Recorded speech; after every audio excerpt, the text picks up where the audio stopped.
ईश्वर और ईश्वरीय ज्ञान।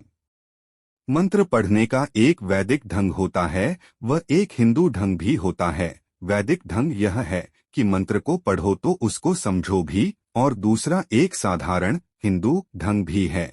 मेरे एक मित्र हैं प्रयाग में ही, उनके यहाँ अरसे से एक पंडित द्वारा पुरुष सूक्त का पाठ हुआ करता है। एक बार मित्र महोदय ने मुझसे कहा कि उन्होंने पंडित जी से पूछा कि आप पुरुष सूक्त का पाठ तो करते ही हैं, इसका अर्थ भी समझा दीजिए। पंडित जी ने कहा कि हम तो बस पाठ ही करते हैं, अर्थ नहीं जानते। संसार हंसता है हिंदुओं के ऊपर कि यह विचित्र कौन है, याद इसे सब कुछ है किंतु पता कुछ भी नहीं है। लोगों ने वेदों को समझा था कि यह रटने की चीज है, कंठस्थ करने में इस देश के मुकाबले कोई भी आगे नहीं है।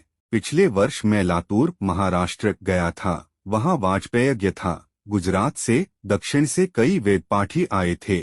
आश्चर्य होता है देखकर कि कितनों को कितना याद है, लेकिन इससे भी अधिक आश्चर्य होता है कि इतना याद होने पर भी पल्ले क्या पड़ा।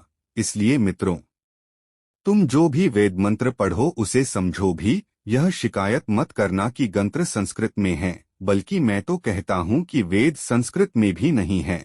संस्कृत तो बाद की भाषा है, वेद तो उस समय के हैं जब संस्कृत पैदा भी नहीं हुई थी। वेद की भाषा और संस्कृत में लगभग उतना ही अंतर समझो जितना कि संस्कृत और हिंदी में है। वेद की भाषा कोई कठिन भाषा नहीं है।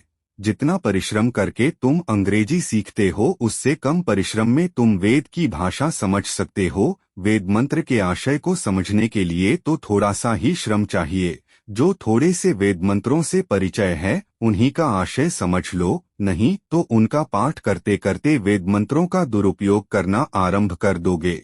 वेद मंत्रों का भी लोग दुरुपयोग करते हैं। वेद मंत्र के दुरुपयोग का मैं एक उदाहरण देता हूँ। अभी हमने गायत्री मंत्र का पाठ किया।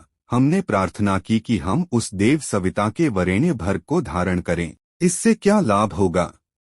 जिससे कि हमारी बुद्धियां प्रेरित हों। अब आपने घर जाकर इस मंत्र का एक बार पाठ किया, 2 बार किया, 5 बार किया, फिर 10 बार किया, मंत्र का अर्थ समझा नहीं। मैंने पूछा कि भाई, मंत्र का इतनी बार पाठ क्यों कर रहे हो?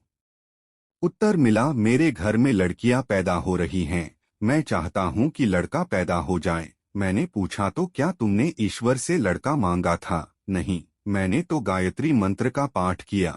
ईश्वर भी हंसता होगा कि गायत्री मंत्र का पाठ करके मांगता तो है बुद्धि व चाहता है लड़का। इसी प्रकार किसी ने 1 रुपए की लॉटरी की टिकट खरीदी, चाहता था कि लॉटरी निकल आए। घर आकर गायत्री मंत्र का खूब पाठ किया। मूर्खता है, मांगता है बुद्धि और चाहता है कि लॉटरी निकल आए। मैं इसे ही वेद मंत्रों का दुरुपयोग कहता हूँ। वेद मंत्र का पढ़ने का यह हिंदू ढंग है। वैदिक ढंग है कि मंत्र को समझ कर पढ़ो, लेकिन याद रखना कि केवल मंत्र को पढ़ लेने व समझ लेने से काम नहीं बनता है। मंत्र के आशय को जीवन में उतारना होगा, उसी के अनुसार आचरण करना होगा।